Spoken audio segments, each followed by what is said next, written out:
Months before, John Allen Muhammad would terrorize the nation with a series of deadly sniper attacks.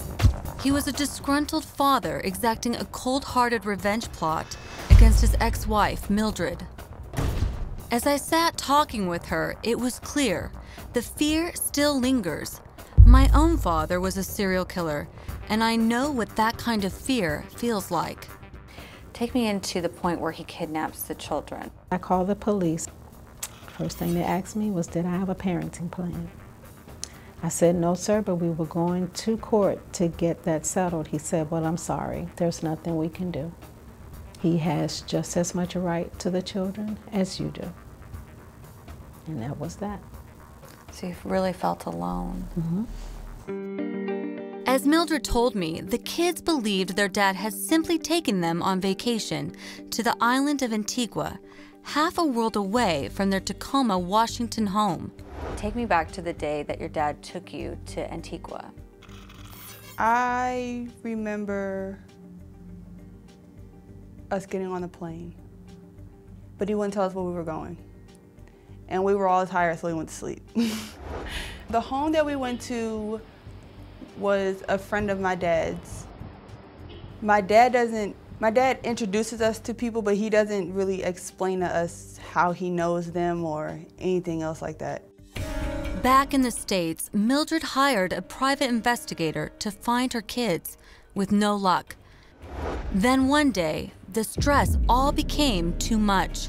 I was signing for a package and I passed out. They took me into the hospital. Only 2 people knew I was in the hospital, my mother and the neighbor across the street. My phone rang, and it was John. He said, how you doing? I said, I'm good. I said, why won't you let the children call me? He said, we don't always get what we want, do we? So I had 2 choices. I could go back to him and die, or I could hang up the phone and never see my children again. So I hung up the phone. I let out a scream. Shortly thereafter, my mother called the hospital, said that John just left her, and said that he was on his way to kill her daughter. Mildred was immediately moved into protective custody, holed up in a women's shelter, wondering if she'd ever see her kids again. But instead of sitting idle, Mildred used the time to teach herself the law. Since nobody was helping me, then I needed to help myself. I got my writ of habeas corpus, which meant anywhere they found my children, they needed to pick them up and bring them back to me. Thousands of miles away in Antigua, Mildred's kids still had no idea she was looking for them. So you were under the impression that you were on vacation then when your dad took you? Yeah, so he made it seem like my mom was coming. He didn't tell us what she was doing. He didn't tell us how she was. He didn't say nothing like that. All he said was, she's in Washington State, she's coming. That's it. Did you wonder how long this vacation would last? We did. When it got close to about a year, we were like, okay, something ain't right.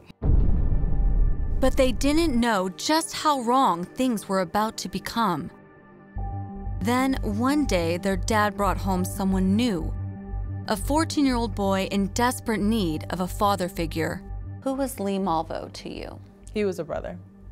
One day, my dad came home, and he was with him, and he said, this is your new brother now. We were like, oh, okay. His name's Lee. Okay, hi, Lee. And we introduced ourselves, and just went from there. We got along, and everything was fine. He looked out for us. Whenever my dad was gone or anything like that, he was basically like another brother beside my real brother, John. They had no clue their father was grooming young Lee to become one of the most notorious killers of all time. Or that their Caribbean vacation was actually the beginning of a process that would put the United States in the crosshairs of terror. Coming up. He could shoot me from a distance. Nobody would know. John Allen Muhammad returns to the States. It would be a headshot. I knew that.